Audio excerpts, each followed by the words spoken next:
Hello friends, welcome back to my YouTube channel. तो आज हम करने वाले हैं एग्रीगेट सप्लाई। पिछली वाली वीडियो में हमने करा था एग्रीगेट डिमांड। जिसने भी वाली वीडियो नहीं देखी है, पहले जाके आप एग्रीगेट डिमांड वाली वीडियो देखो, उसके बाद आप एग्रीगेट सप्लाई वाली वीडियो पर आना। ठीक है, okay. So let's start. Aggregate supply क्या होता है? एग्रीगेट सप्लाई जो होता है वो रेफ़र करता है money value of final goods and services, जो कि जितने प्रोड्यूसर्स हैं वो विलिंग हैं, मतलब वो चाहते हैं सप्लाई करना इकोनॉमी में in a given time period.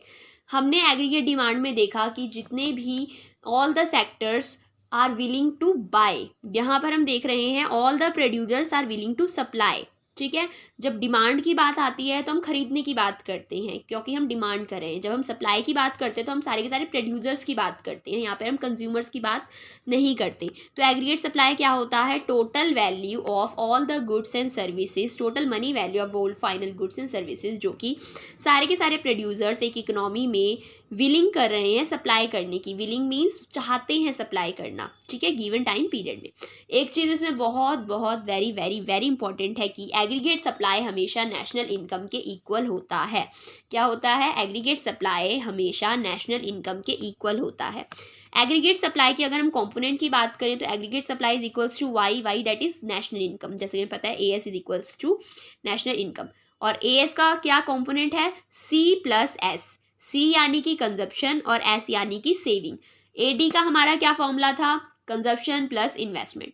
A S का हमारा क्या फॉर्मूला है? Consumption plus saving. ओके, इसके बाद आते हैं हम अपने ए एस के शेड्यूल पे, ठीक है, इसकी टेबल पे। चलो अब हम टेबल बनाएंगे। तो सबसे पहले हमारा वाई, वाई यानी इनकम, फिर सी, फिर एस, और फिर ए एस कैसे निकलता है हमारा? C plus S. अब जब हमारा ज़ीरो लेवल ऑफ इनकम था तब हमारा कंजप्शन कितना था? 40। जैसा कि मैंने बोला था कि हम हर किसी में एक ही टेबल यूज़ करेंगे ताकि हमारा ज़्यादा होच पोच ना हो दिमाग में, ठीक है। तो सबसे पहला हमारा जब लेवल ऑफ इनकम हमारा ज़ीरो था, जब ज़ीरो इनकम थी, तब हमारा कंजप्शन कितने का हो रहा था? 40 का, जिसको हम क्या बोलते हैं? Autonomous consumption. When the consumption at the level of zero income, उस कंजप्शन को हम ऑटोनोमस कंजप्शन बोलते हैं। ठीक है, बताया था। अब देखो, जब इनकम ज़ीरो है, कंजप्शन 40 है, तो सेविंग कितनी होगी? -40। क्यों होगी? क्योंकि इनकम हमारी कुछ भी नहीं है। कंजप्शन हम कैसे कर रहे हैं?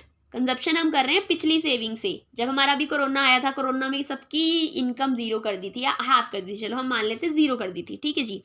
ही रहे थे, कुछ ना कुछ खा तो रहे थे, कपड़े तो पहन ही रहे थे, तो वो कंजप्शन कहाँ से कर रहे थे? हम पिछली सेविंग से। आपने देखा होगा हमारे मम्मी पापा ने पिछली सेविंग्स निकालनी शुरू कर दी थी। तो जो सेविंग थी वो हमने निकाली, तब जाके हमने कंजप्शन करा। तो हमारा सेविंग कितनी हो गई? -40, क्योंकि हम 40 का कंजप्शन कर रहे हैं। अब हमारा इनकम बढ़ के कितना हो गया? 100 हो गया। कंजप्शन कितना हो गया? 120। अभी भी हमारी जो सेविंग है वो हम पीछे से निकाल रहे हैं। कितनी निकाल रहे हैं? -20। तो सेविंग कैसे निकलती है?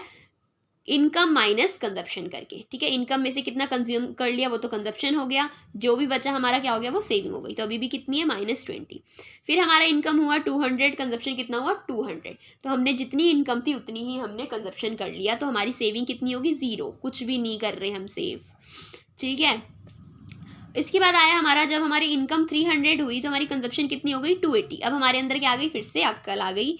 तो हमने अब पूरी की पूरी इनकम नहीं उड़ाई। अब हमने कितनी इनकम उड़ाई? सिर्फ इनकम में से 280 उड़ाया और 20 हमने बचा लिया। ऐसे करते करते हमारी ये पूरी टेबल कंप्लीट होगी, ठीक है। अब आते हैं हम ए एस पे। ए एस कैसे निकलता है बच्चों?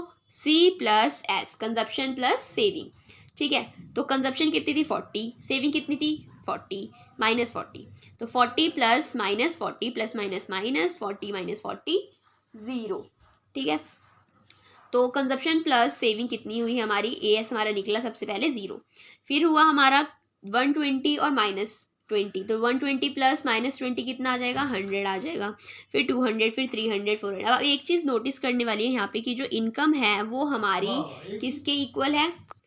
जो इनकम है हमारी वो कितनी, क्या है? ए एस और इनकम दोनों के दोनों क्या आ रहे हैं? हमारे इक्वल आ रहे हैं। तो जैसा कि हमने अभी पहले पढ़ा था कि जो एग्रीगेट सप्लाई होता है are always equal to national income, ठीक है। यहाँ पे प्रूफ भी हो गया है कि जो इनकम होती है वो ए एस के इक्वल होती है। अब हमने शेड्यूल कर लिया। शेड्यूल के बाद आता है हमारा डायग्रामेटिक प्रेजेंटेशन। अगर हम करें डायग्रामेटिक प्रेजेंटेशन, ए एस की बहुत इंपॉर्टेंट है। ये देखो, हमारा यहाँ पर हमारी आएगी AS, नीचे आएगा एक्स एक्सिस पे हम लेंगे इनकम को। इनकम कितनी 100, 200, 300, 400, 500, 600। AS कितना 100, 200, 300, 400, 500, 600। जितनी इनकम उतनी ही AS। तो AS का कर्व कैसा बनेगा, स्ट्रेट लाइन जाएगा जो कट करता हुआ जाएगा हमारे ओरिजिन को। ये हमारा पूरा 90 डिग्री होता है, इसका हाफ करके लाइन जाएगी, डेट इज़ 45 डिग्री का ये एंगल बनाती है हमारी AS का कर्व। ठीक है, क्यों बनाता है, बिकॉज जो AS है वो कितना है, इनकम के इक्वल है।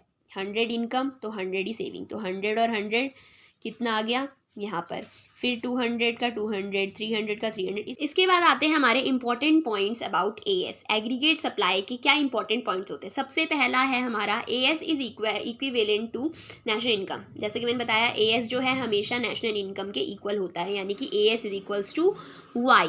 सेकेंड पॉइंट है AS is equals to national income is equals to C+I, where C जो है वो है कंजप्शन और S है हमारा सेविंग। ठीक है, थर्ड पॉइंट है AS कर्व या फिर Y is equals to C+S, कुछ भी कह सकते हैं आप।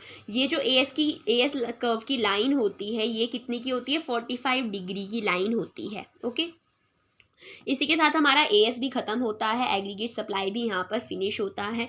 नेक्स्ट वीडियो बहुत ही ज़्यादा इंपॉर्टेंट होने वाली है क्योंकि उसमें हम करेंगे कंजप्शन फंक्शन। ठीक है, सो आई होप आपको एग्रीगेट सप्लाई भी समझ आ गया होगा और इससे पिछली वाली जो वीडियो थी एग्रीगेट डिमांड की वो भी आपको समझ आ गई होगी अच्छे से। बहुत सिंपल कॉन्सेप्ट्स हैं, कुछ ज़्यादा नहीं करना, बस आपको इन कॉन्सेप्ट्स को अपने दिमाग में बिठा लेना है। Okay, so thank you very much.